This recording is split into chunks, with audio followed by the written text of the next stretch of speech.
adolescentes. 89 é um número que me chamou muita atenção, porque é outra parte da dor, né? A dor de perder um ente querido, né? E a dor também de quem fica desamparado e também a dor de um filho que perde a mãe, não é? Então, tudo isso faz parte da matemática macabra, triste, que a gente detesta, mas que a reportagem do Media News retrata isso, inclusive hoje. Eu tinha até ia pedir para a Caroline imprimir, mas esqueci. Mas é um fato que chama atenção, né? É um fato que a gente lamenta, mas que precisamos continuar atentos, firmes, fortes, lutando contra esse grande mal, essa grande covardia. Boa noite, bom tê-lo aqui. Boa noite, Paulo. Boa noite, professor. Boa noite àqueles que nos acompanham. Para mim também é uma satisfação de estar aqui novamente, né, retornar aqui para esse diálogo, porque precisamos sim cada vez mais falar sobre esse tema e aqui a sua casa, a sua audiência, ela com certeza nos ajuda nesse enfrentamento, porque vamos levar informações para as vítimas e para as pessoas que desejam colaborar conosco, que têm a consciência de que tem também um papel nesse enfrentamento. Então, muito obrigada pelo convite. Para mim também é uma satisfação estar aqui. Paulo, é verdade, realmente esse indicador que você apresentou aqui é a nossa realidade. Nós temos um número alto, né, de vítimas indiretas, principalmente em relação aos filhos das vítimas, né, porque as vítimas indiretas, elas compreendem também outros familiares que também são cruelmente atacados quando a gente perde uma mulher.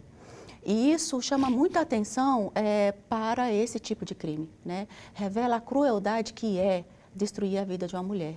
Porque não é só uma vida, são sonhos, é uma família que fica lesionada, é uma mãe, né, que a gente perde ali. Então, junto com ela, também a oportunidade de bem educar seus filhos, de criar boas pessoas, pessoas comprometidas com o bem. Porque outra pessoa não substitui, né, Paulo? Às vezes pode fazer um trabalho paliativo e acolher aquela criança, aquele adolescente ou um adulto, mas nunca vai ser como uma mãe. E a gente teve, sim, um número muito alto aqui de órfãos, a maioria crianças e adolescentes. É uma realidade também que nós estamos lidando e enfrentando. O que eu posso dizer de positivo em relação a isso é que hoje nós temos programas também que têm um foco com essa vítima indireta, um foco nesse órfão, nessa criança. No Ministério Público nós temos o projeto Calhandra, que tem... Calhandra? Calhandra. É um projeto maior, que ele tem o objetivo de fazer o enfrentamento a esse tipo de violência. E ele tem várias ações, né? Uma delas é o Espaço Calhandra, que é voltado justamente ao acolhimento dessa vítima sobrevivente, né, no feminicídio tentado, e das vítimas indiretas, no caso do feminicídio consumado.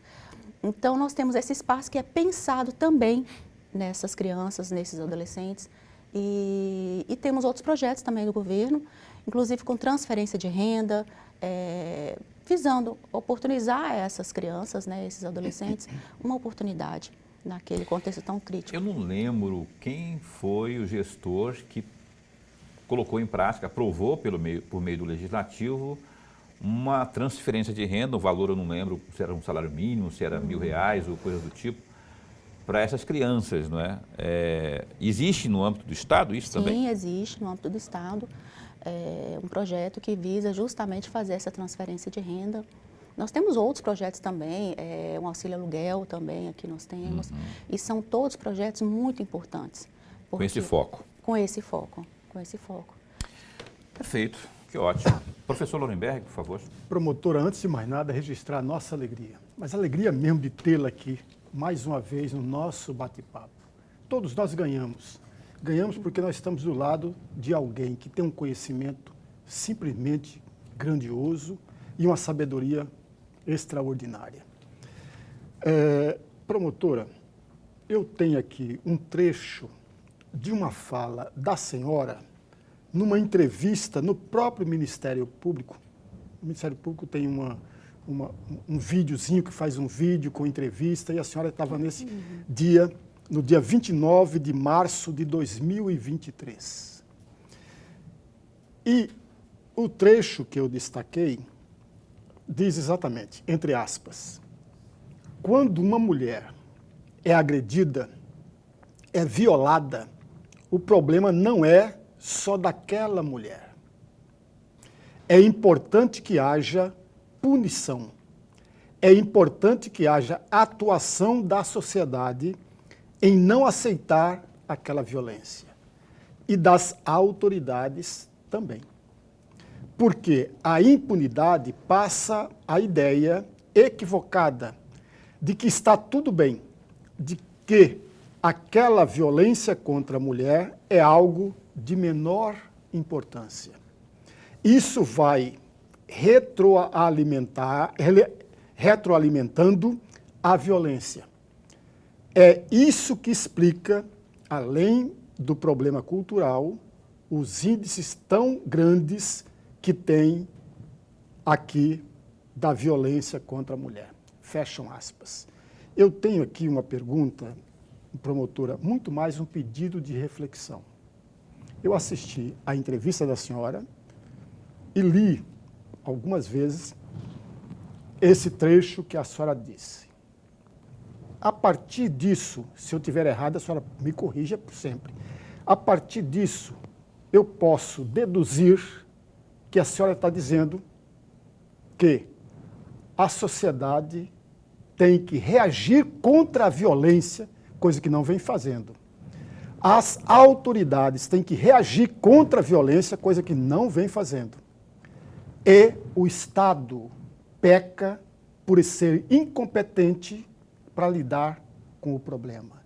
A minha leitura está correta ou não? Se não estiver correta, promotora, o que é de fato a senhora quis dizer? Se estiver correta, o que seria esse reagir? A sociedade reagir à violência? Se seria revidar ou seria por meios por meios legais, por meios, enfim, queria que só explicasse isso também, que eu fiquei, Lorenberg trouxe uma fala de 2 anos, foi em março de 2023, 2 anos atrás. Sim, professor, não é a interpretação que o senhor apresentou aqui. O que disse na ocasião, e ainda estou plenamente de acordo, é o seguinte: no nosso país, durante muito tempo, a violência contra a mulher, ela foi considerada uma questão privada, uma questão que diz respeito que dizia respeito apenas àquela família, aquele núcleo ali, aquele relacionamento, aquele casal. Isso deixava aquela mulher em uma situação de maior vulnerabilidade, porque o agressor ficava protegido pelas paredes do lar. Né? E a sociedade também, no intuito de respeitar aquela relação, deixava de interferir, possibilitando então agressões ainda mais graves. Então, quando eu menciono que a sociedade precisa reagir a essa violência, é no sentido de não aceitar. É no sentido de que é muito importante uma conscientização de todos de que a violência contra a mulher, ela atinge não somente aquela mulher, mas todas as outras. Por quê? Porque quando há uma violência contra a mulher e não há punição adequada, passa-se a mensagem, passa-se a ideia que é equivocada para todas as outras pessoas, inclusive agressores, de que aquela violência é permitida.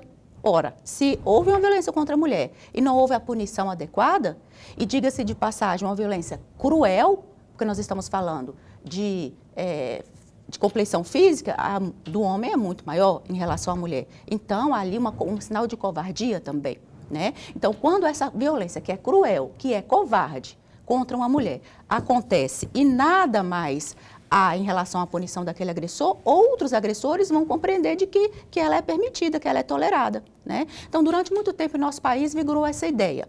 Com a Lei Maria da Penha, houve um rompimento, né, desse paradigma. Hoje, nós já compreendemos que é uma questão de Estado. Por quê? Porque é algo que atinge a sociedade como um todo.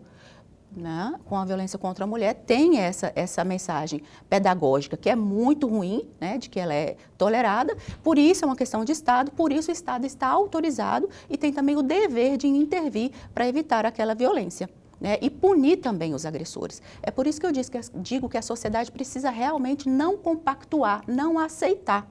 né?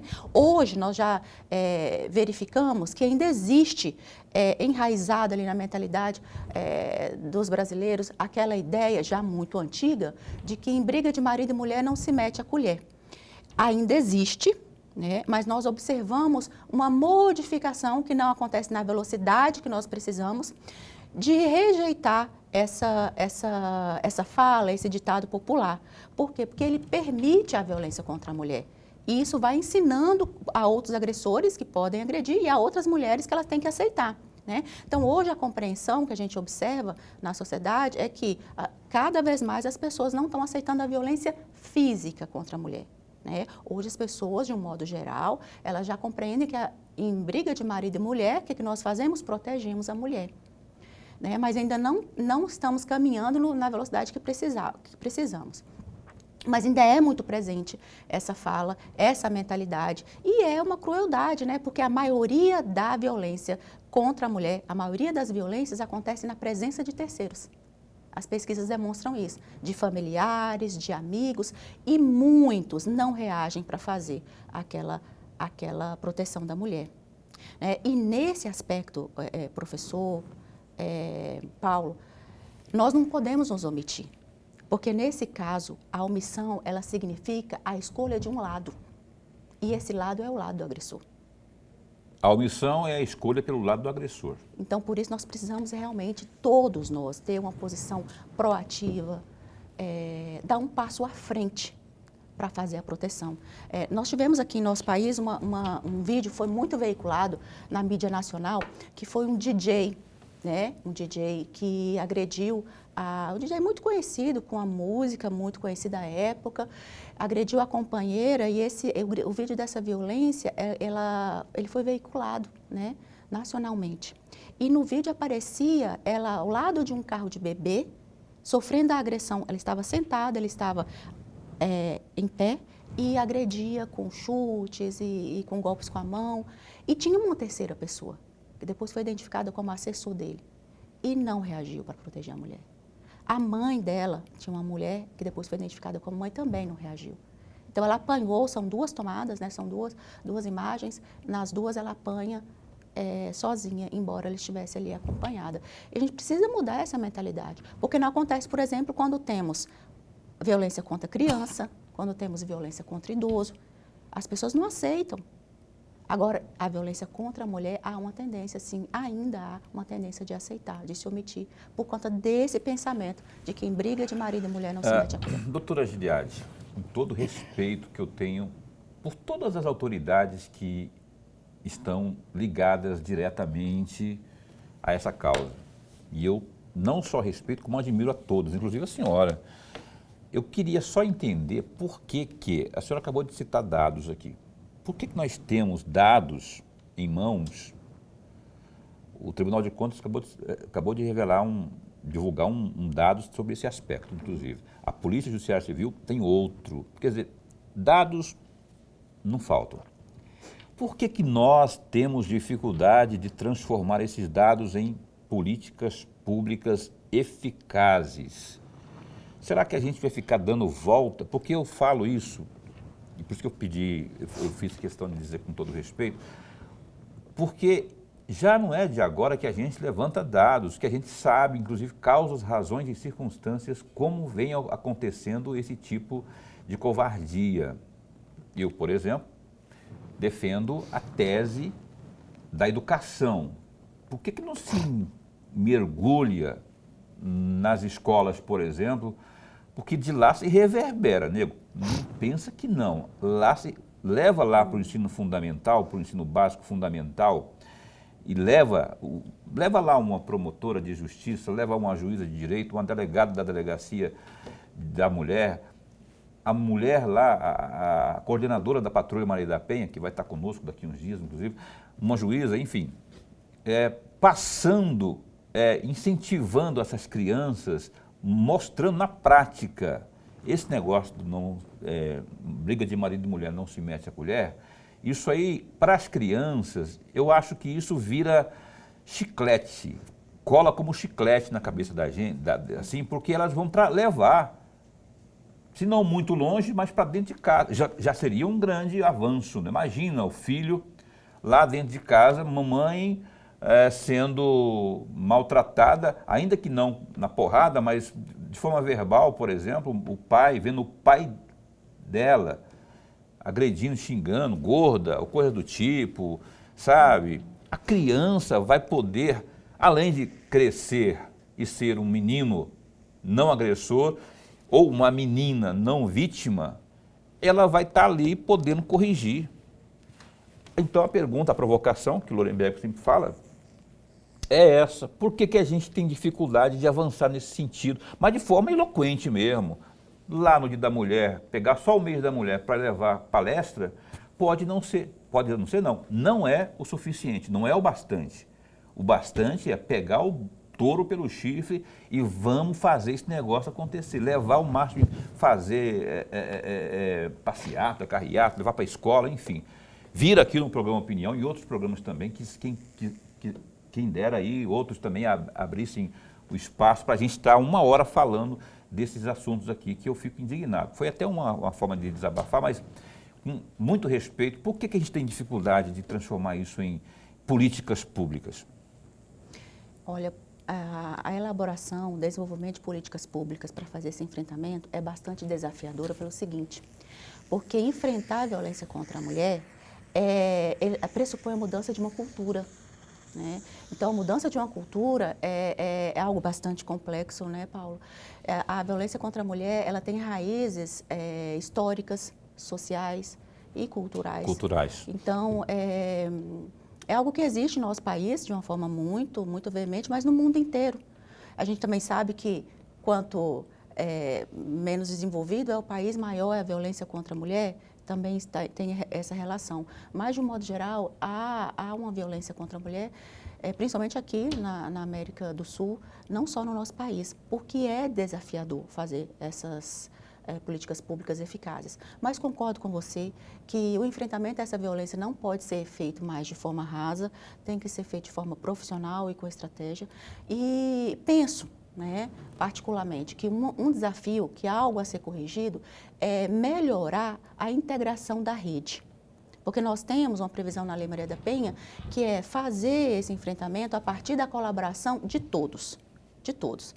Polícia Civil, Polícia Militar, Ministério Público, Defensoria, Poder Judiciário, organizações civis e a sociedade. A Lei Maria da Penha, ela entrega, em razão da complexidade do problema, essa tarefa para todos nós. E quando nós temos uma rede com tantos integrantes, acontece, muitas vezes, de vários entes fazerem as mesmas ações, né? Mas não de forma coordenada.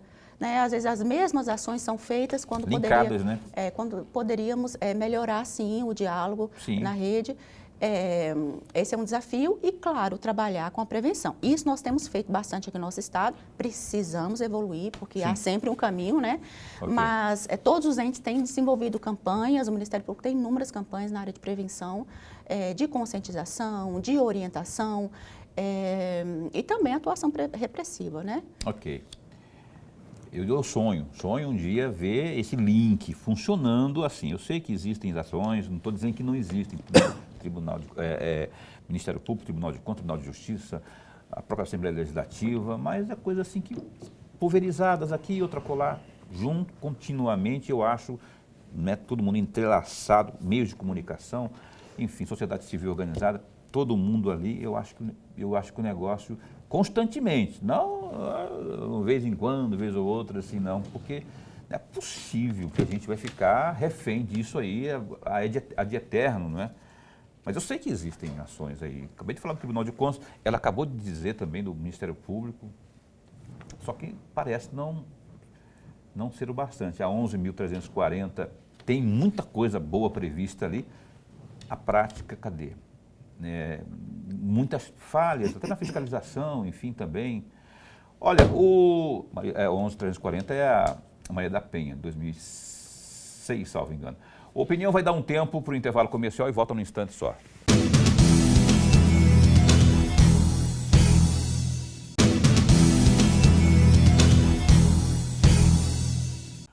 Estou aqui olhando aqui os as informações. A Caroline trouxe um monte de coisa aqui, eu estou meio perdido aqui, Caroline, mas eu acho que é isso aqui.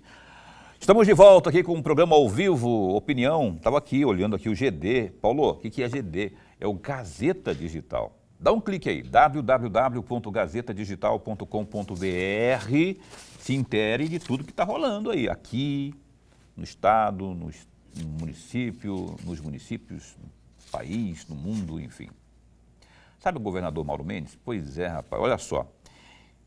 Ele, Mauro Mendes, que é do União Brasil, ele afirmou que o ex-prefeito Emanuel Pinheiro Lorenberg, do MDB, ele fez uma gincana no Poder Judiciário para tentar barrar as obras de implantação do ônibus de trânsito rápido BRT em Cuiabá. A declaração ocorreu durante anúncio do acordo de rescisão contratual amigável com o consórcio responsável pela instalação do modal, após atrasos na última semana. Ele disse o seguinte, abre aspas,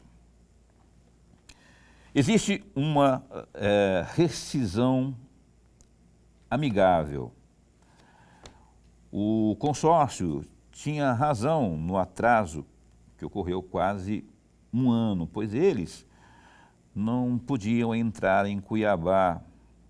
A imprensa noticiou por dezenas de vezes que o prefeito, Emanuel, proibiu, fez uma verdadeira gincana, uma verdadeira incursão em todos os ambientes possíveis para impedir que as obras avançassem.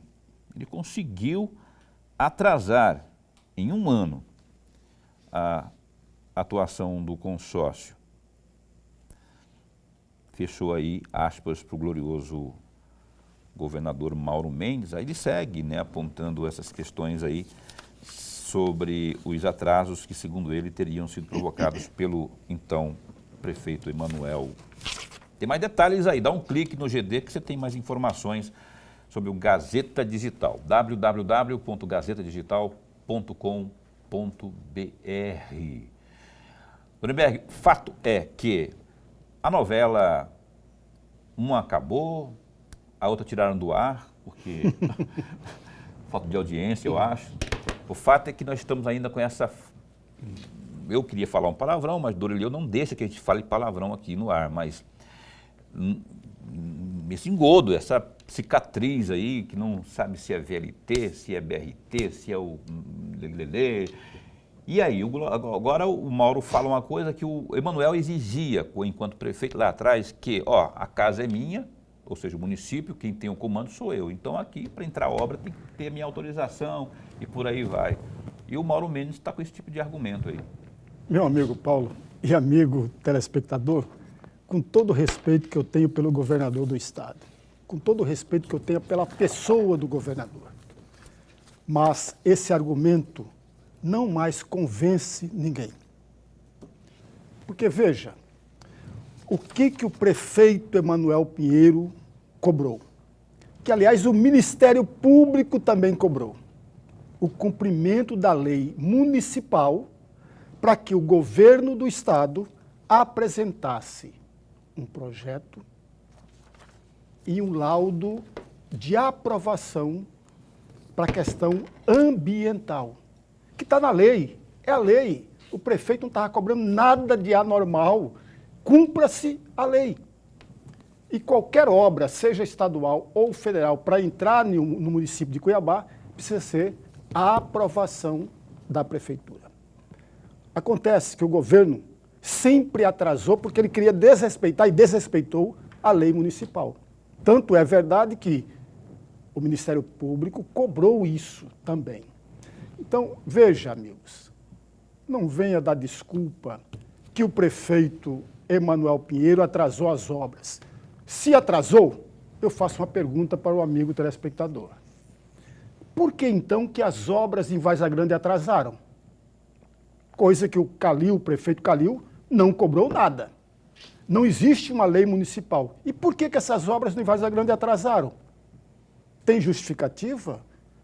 O que eu estou chamando a atenção é que o governo do Estado e o governador, que, repito, tenho grande admiração por ele, esqueça de dar desculpas. Agora, o importante é procurar uma empresa para concluir a obra. Sobre isso também eu tenho a dizer o seguinte, eu concordo que tenha havido atraso, viu? Eu falo porque nós noticiamos, nós somos jornalistas, noticiamos dificuldades da parte da prefeitura na questão de desburocratizar, não de permitir a bel prazer, faça o que bem quiser, não é isso. Eu sei que tem gerência, a casa tem gerência, mas nós noticiamos aqui, eles da gestão pública municipal impondo preciosismos na questão da liberação da liberação até ambiental, inclusive. Não é passar por cima da lei, ninguém está falando isso aqui. Eles atrasaram, eles dificultaram, porque havia ali uma rixa política, uma briga política desnecessária, enfadonha, não é? Então isso pode não justificar o todo, mas que houve picuinha, sim, e quando na verdade, se é para um bem comum, por que não facilitar, colocar, minha equipe está toda à disposição, a Secretaria de Meio Ambiente, Secretaria de não sei o quê, está toda a gestão à disposição, porque é para uma obra que vai beneficiar a todos e vai acabar com essa pouca vergonha que está aí, que é o nosso, nem sei se é nosso, o tal do BRT. Opinião vai seguir aqui. Tem uma pergunta que chegou aqui, nós estamos com a promotora de justiça aqui, a doutora Giliade. Está brava aqui hoje, mas vamos conversar com ela mais sobre, queria só achar o roteiro aqui. Não, que eu queria falar só o cargo, embora o cargo da senhora não foi colocado aqui, porque a senhora não me falou o novo cargo, porque agora você está na parte administrativa desse novo momento, né, com o novo Procurador-Geral de Justiça. Qual é o nome do cargo da senhora lá agora? Eu, Paulo, sou titular da 22ª Promotoria de Enfrentamento à Violência Doméstica Sim. e Familiar contra a Mulher aqui na capital. Mas, atualmente, eu estou afastada dessa função para atuar como auxiliar do gabinete do Procurador-Geral de Justiça, especificamente em projetos estratégicos, muitos na área de enfrentamento à violência doméstica, e também coordeno um programa chamado Vida Plena, que é o núcleo de qualidade de vida no trabalho, porque no Ministério Público nós temos uma cultura de propiciar, de desenvolver ações e propiciar um meio para que os nossos servidores e membros tenham qualidade de vida, possam desenvolver suas funções ali sem prejudicar a sua saúde. Tá explicado. Ela continua lotada lá, oficialmente, né, onde ela estava, só que agora ela está afastada e por conta dessa missão administrativa aí, não é? Doutora, tem uma pergunta que chegou aqui do meu caríssimo colega, amigo, embora ele seja vascaíno, que é o Abdala Zaru. Ele está perguntando o seguinte: Paulo, boa noite. Qual a opinião da promotora sobre mulheres vítimas de violência doméstica terem direito ao porte de arma? Claro, aquelas que desejarem ter acesso a esse tipo de defesa. Abdala Zaru, por favor. Paulo, esse tema é bastante polêmico também. Existem vantagens e desvantagens na entrega de uma arma para qualquer pessoa, inclusive para a mulher. Particularmente, penso que as desvantagens são maiores por conta dos riscos. Desvantagens? Desvantagens, porque nesse momento, em nosso país, nós ainda não temos uma cultura para poder fazer essa entrega para as mulheres de um modo geral. Mesmo requerendo exigindo treinamento, com requisitos, eu penso que trará mais riscos do que proteção para a mulher.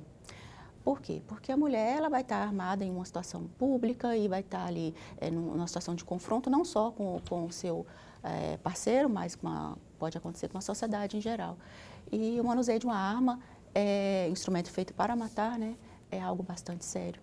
Então, particularmente, penso que por conta dos riscos, as desvantagens são maiores. Particularmente falando?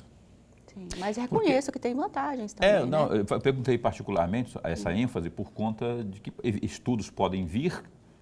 Olha, eu não estou dizendo que existem estudos, porque pode até ser que existam. Eu não posso dizer porque eu não tenho conhecimento sobre eles, né? Podem ser que estudos venham apresentar que são, sim, eficientes ou eficazes, sei lá. Ou não também, pode ser que sejam realmente catastróficos, tal como teme o lado pessoal da promotora de justiça. Por favor, Lorenberg. Promotora, mais uma vez eu vou apelar, e apelar sempre no bom sentido, promotora, apelar pelo seu conhecimento e pela sua experiência. Lá na Lei Maria da Penha, no seu artigo 26, que é direto para o Ministério Público. Esse artigo tem 3 incisos. O primeiro deles, requisitar a força policial e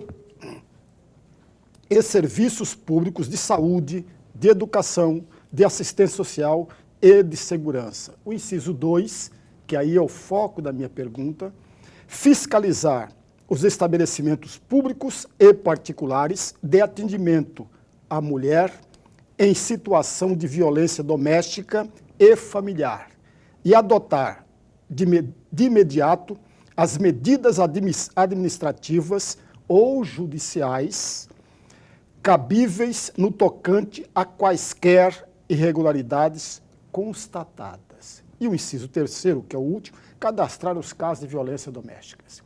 E aí vem a minha pergunta, muito mais do que uma pergunta, promotora, um pedido mesmo de reflexão. Já ocorreu, por parte do Ministério Público de Mato Grosso, adotar essas medidas em desfavor de estabelecimentos públicos e privados, no que tange o inciso 2º da lei, do artigo 26, ou ainda não? E, na opinião da senhora, o Ministério Público tem cumprido, de fato, esse artigo 26 na integralidade? Olha, quando as pessoas pensam na atuação do Ministério Público, de um modo geral, e também no enfrentamento à violência doméstica, imaginam que o Ministério Público tem a função de fazer o trabalho da repressão, né, de fazer a punição do agressor. Mas a verdade é que o nosso trabalho vai muito além desse. Nós temos, sim, como citou bem o professor na leitura do artigo 26 e seus incisos, a função de fiscal, a função também de assistência à vítima e de atuação também na prevenção. O que posso dizer para o senhor é que o nosso trabalho, até os números evidenciam isso, tem sido feito, professor. O que acontece é que nós temos números elevados de violência contra a mulher em nosso país. E a atuação precisa ser conjunta, né? Em relação à fiscalização, nós temos ações contra estabelecimentos, né? Não cabe aqui agora, às vezes, citar os nomes, mas temos, sim, ações. Sempre há um caminho para evoluir, para poder fazer um trabalho ainda maior, porque a demanda existe, é grande, mas posso dizer para o senhor que o trabalho tem sido feito em todas as frentes, de fiscalização dos estabelecimentos que devem assistência à mulher, o trabalho de prevenção e o trabalho de repressão também. Nós temos 5 promotorias de justiça hoje, uma 5ª promotoria foi criada recentemente, no ano passado, tem poucos meses, justamente em razão da demanda e da preocupação do Ministério Público de fazer frente a esse problema. Mas concordo que poderia ser ainda maior o investimento, né? Mais promotores na área, até porque os números justificam isso, né? Nós temos promotorias com 800 protocolos, né? Nós recebemos cargas processuais de 150, 200 processos, às vezes, diárias. Os números são alarmantes. Mas existem outras áreas, né? O Ministério Público ele atua em várias frentes, então a gente também ali tem que, não podemos deixar desguarnecidas as outras áreas. Mas, como atuo na área, vivencio ali aquela dor daquela mulher, eu concordo com o senhor. É uma área que tem que ser priorizada e justifica mais promotores nesse enfrentamento. Então, promotora, me perdoe a minha interferência. A senhora está me dizendo que o Ministério Público entrou, sim, com ações em desfavor de estabelecimentos, tanto público quanto privado, que cuida da assistência da mulher. Público ou privado, não é uma área que me cabe. Eu pessoalmente não propus essas ações, mas tenho conhecimento que existem essas ações no Estado, inclusive aqui na capital. E também não tenho agora informação para o senhor para dizer quais são as pessoas demandadas, mas existem sim, com toda certeza. Tem promotorias especializadas para essa atuação. Boca, tem que ir para onde agora? Para o intervalo, né? A gente não tem intervalo faz horas aqui, senão daqui a pouco fica difícil, né? Vamos para o intervalo comercial. Nós estamos aqui com a nossa promotora de justiça, doutora Giliade, e ela continua com a gente. Vem aí o terceiro bloco daqui a pouquinho, a gente volta num instante só.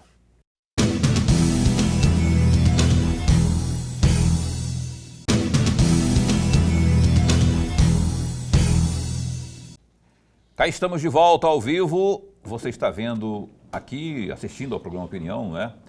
Que hoje recebe a doutora Giliade aqui, que veio mais uma vez, promotora de justiça, né? E Giliade Pereira falar aqui sobre, notadamente, essas questões que sempre a acompanharam e que sempre faz com que a gente a convide para vir aqui, que é falar de medidas, formas, maneiras, jeitos, políticas de a gente lutar contra a violência doméstica, especialmente a violência contra a mulher. Ela falou aqui do Ciliandra, se eu estiver falando errado, é Ciliandra. Calhandra. Calhandra. Calhandra. Calhandra? Calhandra. Eu falei Ciliandra, eu sou cabeça. O Calhandra tem um observatório, não tem?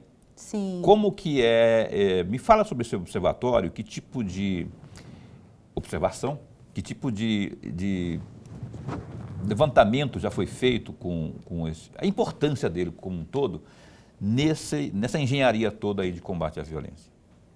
Por favor. Primeiro eu quero te contar sobre o nome, né, que você... Eu ia perguntar, a primeira vez que você falou Calhandra, mas será uma homenagem? Calhandra é o nome de uma flor. Uma flor aqui do nosso estado, ela existe também em outros estados, mas ela é própria do Cerrado. E ela é uma flor muito bonita em forma de pompom, mas ela é muito frágil. Basta um sopro para que a flor se desfaça. E assim é a vida de uma mulher, né? As mulheres têm essa característica de delicadeza. Dizem que a mulher é sexo frágil, mas que mentira absurda, dizia a música do Erasmo Carlos. Porque às vezes ela pode parecer frágil, mas esse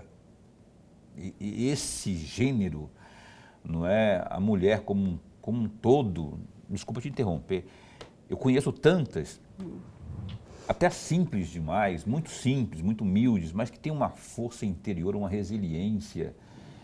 Só que muitas vezes isso acaba ficando em segundo plano e vem um sujeito, um covarde, e quer se impor, né? E aí a torna aparentemente frágil, mas ela é forte. Sim, assim como a flor, que inspirou o nome do projeto. Ela tem essa característica de fragilidade, porque a vida da mulher ela é frágil, basta um piscar de olhos para que ela se perca, né? Mas, por outro lado, a mulher é muito resiliente, assim como a flor, que tem uma característica de florescer em condições adversas, que são as condições do cerrado. E a mulher é assim, ela é muito resiliente. Sim. E, ao mesmo tempo que frágil, ela é muito forte, porque ela é capaz de suportar anos e anos de agressão, de violência, sem noticiar, né? Foi por isso que inspirou o nome do projeto. Esse projeto é um projeto que tem o principal objetivo de fazer o enfrentamento. É um projeto maior, né? E ele tem 3 frentes.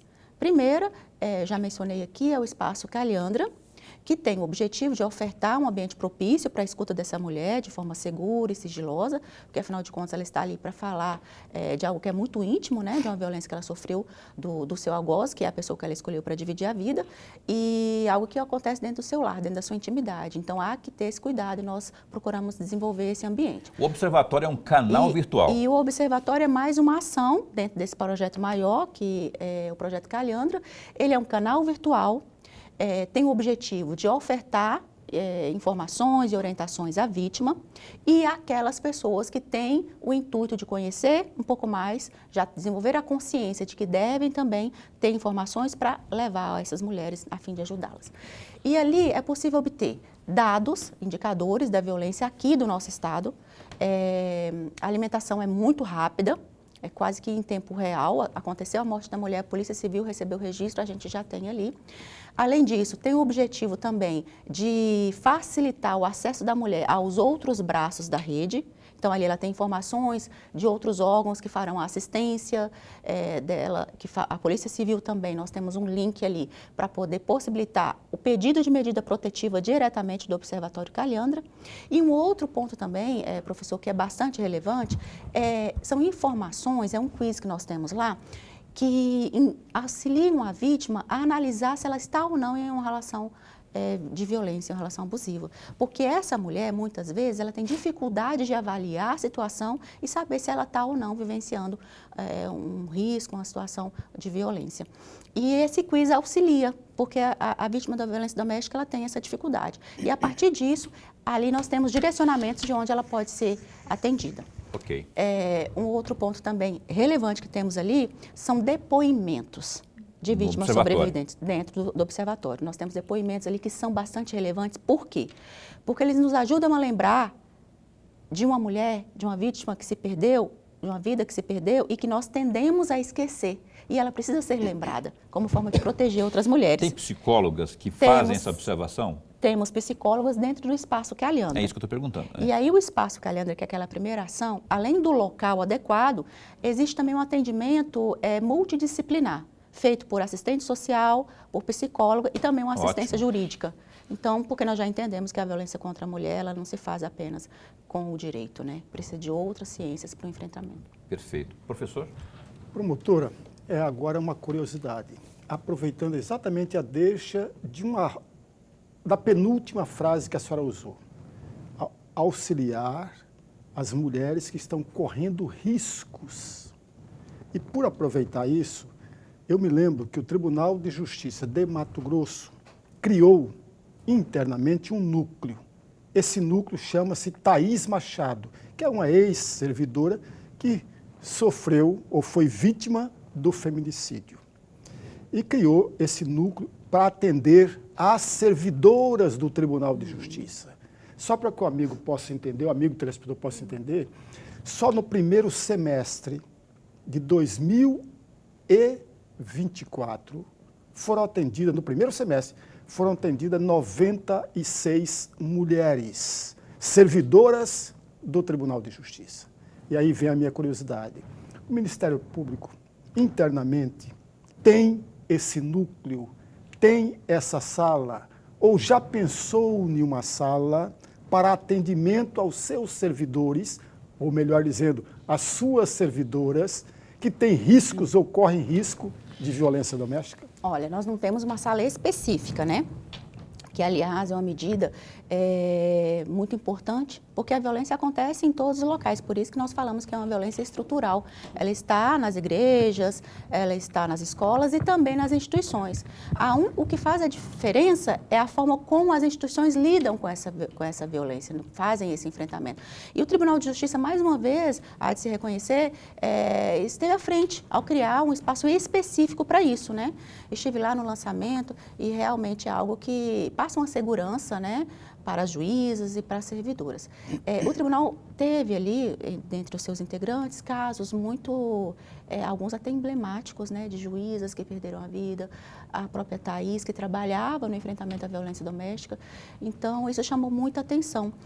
No nosso caso, nós não tivemos casos, temos também, né, porque ela permeia todas as instituições, mas não tivemos um levantamento de números tão expressivos dentro do Ministério Público. Apesar disso, nós temos nesse núcleo que agora eu coordeno, que é o Núcleo Vida Plena, dentre outras funções, também fazer a identificação desses casos, monitoramos também os casos e fazemos o acolhimento à vítima e depois, quando ela aceita o acompanhamento, o direcionamento para o local adequado. A senhora estava me falando, menina, Dona Emberg, a idade vai chegando, a gente esquece das coisas. Ela falou no intervalo alguma coisa, daqui a pouco eu quero falar sobre isso, é para lançar, vamos lançar alguma coisa. Eu não lembro o que era. Você lembra o que ela falou? Você lembra que você falou no intervalo? Eu vou falar sobre isso. Tá. Eu quero voltar depois, se tiver a oportunidade, quando realmente for o momento do lançamento. Do lançamento. Mas nós estamos desenhando um projeto através de uma linguagem mais lúdica e e mais acessível para crianças e adolescentes, levar essa informação para as escolas através de um teatro. Hoje nós já temos um projeto desenvolvido muito pelo Dr. Paulo Prado, que tem aí caminhado o Estado, tem um robozinho, inclusive, que eu vi, levando esse projeto na área do enfrentamento ao abuso sexual infanto-juvenil. E nós pretendemos agora usar essa mesma linguagem, porque foi um projeto de muito sucesso, para levar essa mensagem contra a violência contra a mulher. Ótimo, era isso mesmo, que eu não queria deixar passar, apesar de ainda não ser o lançamento, mas já fica a cobrança aqui, que ela vai vir aqui para a gente falar sobre isso. Doutora, eu vejo uma ferramenta tão potente como essa, aparentemente potente como essa, que é o observatório, porque por meio desse observatório, ainda que virtual, se absorve um universo de informações. Ponto. Você tem informações, aí podemos estratificar essas informações em políticas públicas. Lá vem eu de novo falando disso, né? Porque eu acho que pode, por meio de, por exemplo, eu imagino que ao conversar, por ter psicólogas, assistentes sociais lá, se vai identificar, por exemplo, aquela mulher que foi vítima de violência patrimonial, por exemplo. Temos um grande dado aí, ou não temos? Temos uma grande informação palpável, verídica. O que a gente pode fazer?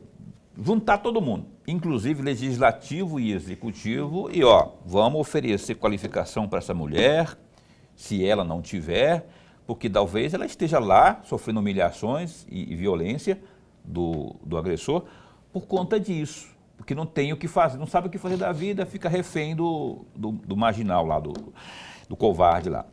Então, se você tem essa informação, por que não chama a Assembleia Legislativa para transformar em projeto de lei, chama o Executivo, que de repente nem precisa de projeto, põe, o governo do Estado tem lá os seus órgãos de qualificação, fora o governo do Estado tem SEBRAE, tem FIENTE, tem não sei o quê, tem um monte, tem Comércio, todo mundo tem qualificação, as prefeituras, tem o Banco do Povo aí, como é que é o nome que fala?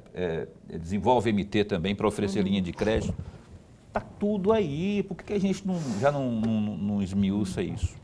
De fato, a violência patrimonial, ela tem se mostrado como um fator que realmente imprime na vítima uma maior vulnerabilidade, né? Porque ele sem estrutura para poder dar continuidade à sua vida, sem ganhos minimizados, atingidos seus ganhos, isso aí a torna com certeza mais vulnerável.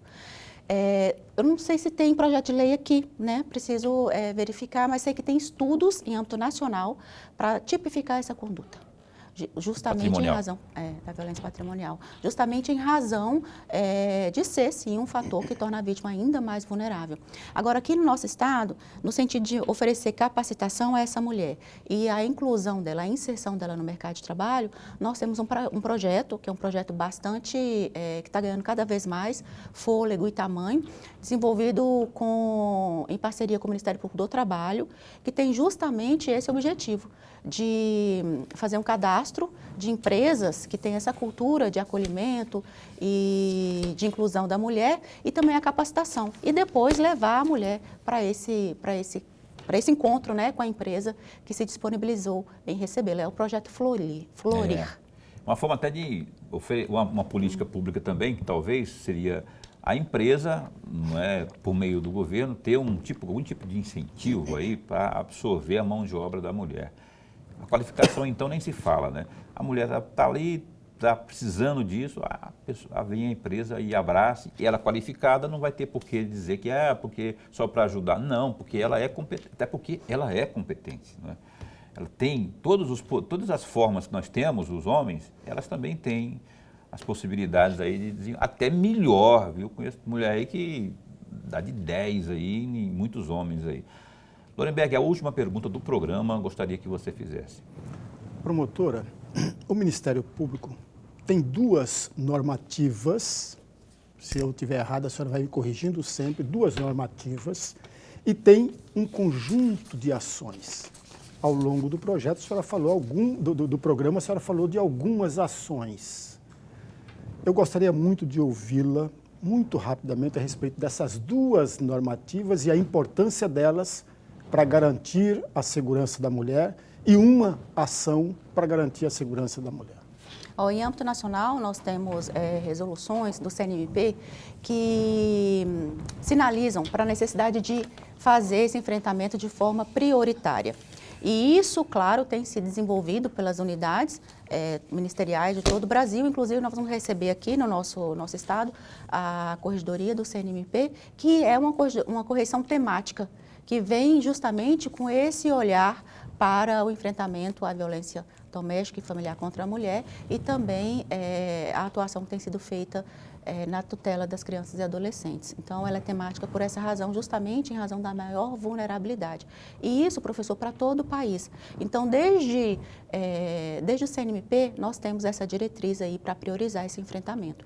E aqui no nosso estado também, nós temos normativas, né, da nossa unidade que criaram, por exemplo, esse núcleo de enfrentamento. Nós temos um núcleo que é prensado, especializado para fazer o enfrentamento à violência doméstica e familiar aqui na capital, né, formado por 5 promotores de justiça, por equipe multidisciplinar, justamente em razão dessa priorização. E nós temos 2 frentes na atuação de forma mais específica, 2 frentes. Primeira é a atuação na repressão mesmo, que é feita através dos promotores de justiça, na atuação processual e também nas investigações, né, nos inquéritos policiais, acompanhando os inquéritos. E a outra frente de atuação muito importante e que tem sido muito priorizada por nós é a frente preventiva.